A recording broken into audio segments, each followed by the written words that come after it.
Hello everyone, steno with Arihant पर आपका स्वागत है। एडिक्टेशन मेवाड़ सीरीज से 85 शब्द प्रति मिनट की गति पर रहेगी। यदि आप इसका पीडीएफ प्राप्त करना चाहते हैं तो आप हमारे टेलीग्राम ग्रुप को ज्वाइन कर सकते हैं, जिसका लिंक डिस्क्रिप्शन में दिया गया है। चलिए तो डिक्टेशन लिखना प्रारंभ करते हैं। डिक्टेशन 5 सेकंड बाद। उपाध्यक्ष महोदय, बढ़ती जा रही जनसंख्या, शहरीकरण और पर्यावरण प्रदूषण के कारण स्वच्छ जल की कमी होती रही है। यह हमारे देश की ही समस्या नहीं अपितु विश्वव्यापी समस्या बनती जा रही है। ऐसा अनुमान लगाया जा रहा है कि हाल ही में होने जा रहे संयुक्त राष्ट्र सम्मेलन पर इस समस्या पर भी गंभीर विचार किया जाएगा। जैसा कि आपको मालूम ही होगा कि संयुक्त राष्ट्र संघ के सदस्य देश, जिनमें ज़्यादातर विकासशील और विकसित देश सम्मिलित हैं, संयुक्त राष्ट्र संघ में शामिल सदस्यों का मानना है कि आगामी 50 वर्षों में लोग और देश तेल की बजाय पानी के लिए युद्ध करेंगे।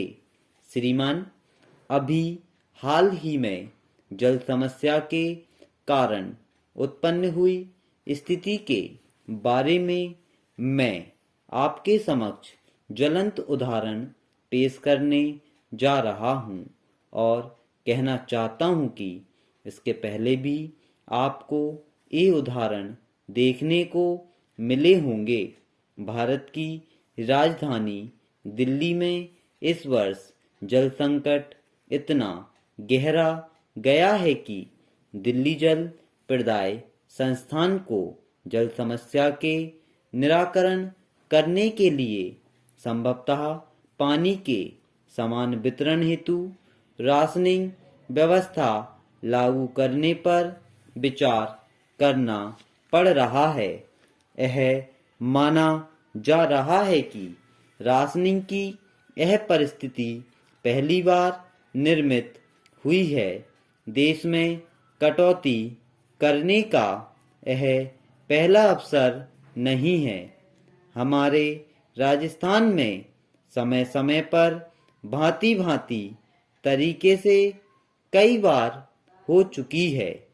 ऐसा इसलिए होता है कि तापमान की वृद्धि के साथ ही साथ बिजली और पानी की मांग भी बढ़ती जाती है।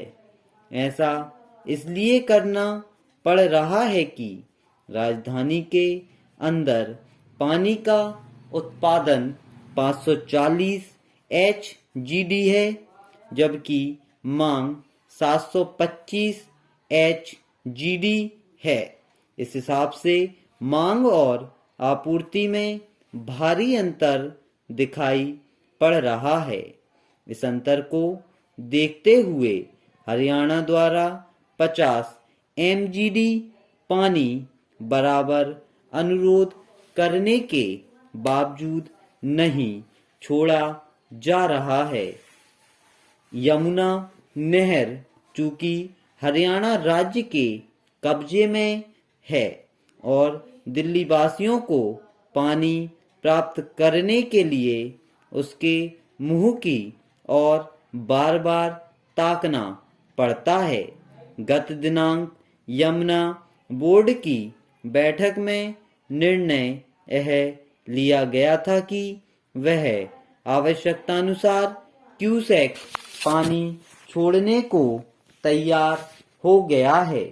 एक हद तक पानी देने के लिए आपसी सहमति बन गई थी, किंतु यमुना बोर्ड को पानी देने से इनकार कर दिया।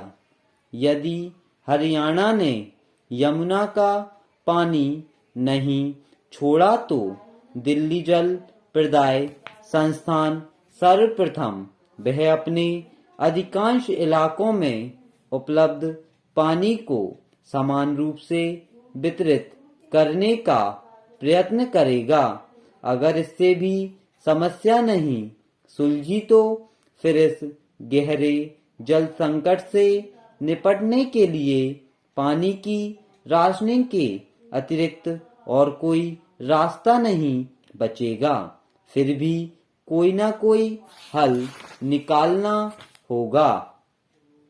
गंभीर परमाणु कार्यक्रम के मुद्दे पर अमेरिका के साथ ईरान का जो समझौता हाल में हुआ है उससे पश्चिम एशिया की राजनीति में शांति और अस्थिरता का माहौल बनेगा। बरसों से इस मुद्दे पर टकराव की स्थिति रही है। नई स्थिति में यह लगने लगा है कि ईरान अपने महत्वाकांक्षी परमाणु कार्यक्रम को विराम दे सकता है। हालांकि यह बात पक्के तौर पर नहीं कही जा सकती, लेकिन असल चिंता यह है कि ईरान के साथ हुए अमेरिकी समझौतों को इजराइल और सऊदी अरब सही दृष्टि से नहीं देख रहे हैं।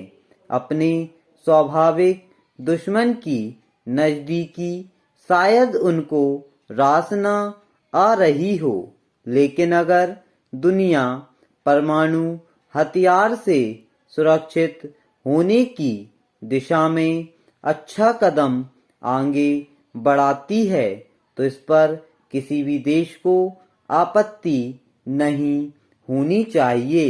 यह बात इजराइल और सऊदी अरब को आवश्यक रूप से जरूर समझना चाहिए। तालिबान और अफगानिस्तान वार्ता की सबसे अच्छी चीज यह है कि दोनों पक्ष बातचीत करने पर सहमत हो रहे हैं, खासकर यह देखते हुए कि तालिबान बातचीत के लिए नहीं पहचाने जाते हैं। वे हथियार और जंग पर यकीन करते हैं। एक दृष्टिकोण से देखा जाए तो यह कामयाबी छोटी नहीं है।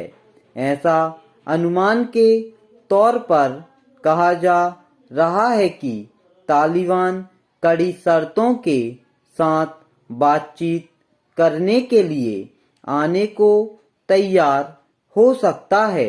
उसकी अहम दिलचस्पी यह है कि अमेरिकी फौज पूरी तरह से बाहर हो जाए। अफगानिस्तान में अमेरिकी दखल का पूरी तरह बंद होना ऐसा मसला है जो करार के बाद ही हो पाएगा, ना कि समझौते से पहले या इसके दौरान। चीन और पाकिस्तान के पड़ोसी मुल्क हैं, फिर भी दोनों मुल्कों की नीति में खास बदलाव होता नजर नहीं आ रहा है। इस बात से इनकार नहीं किया जा सकता है कि दोनों का मकसद यह हो सकता है कि भारत की सीमा में घुसपैठ करना, कुछ जमीन हथियाना, जब हरकत खबर बन जाए तो उसका खंडन करना और जब मामला ठंडा पड़ जाए तो नए तरीके से नई सोच के साथ फिर से आक्रमण करना। जहां तक चीनी रणनीति का प्रश्न है, वह अचानक ही किसी देश पर आक्रमण करता है। हरदम वायुसेना साथ होती है और जब तक कोई देश समझे कि क्या हुआ, तब तक चीनी सैनिक दुश्मन के 150 सैनिक मारकर कई चौकियों पर कब्जा कर लेते हैं। एक बार जिस जमीन पर चीन का कब्जा हो गया, वह उसको अपनी मानने लगता है। अगर 1947 में पाकिस्तान अधिकृत कश्मीर का मुद्दा संयुक्त राष्ट्र में ना भेजा गया होता तो यह समस्या काफी समय पहले ही निपट चुकी होती है और आज कश्मीर में अमन और शांति बहाल हो सकती थी। स्टॉप। यदि आपको वीडियो पसंद आती है, वीडियो को लाइक ज़रूर करें। Thank you.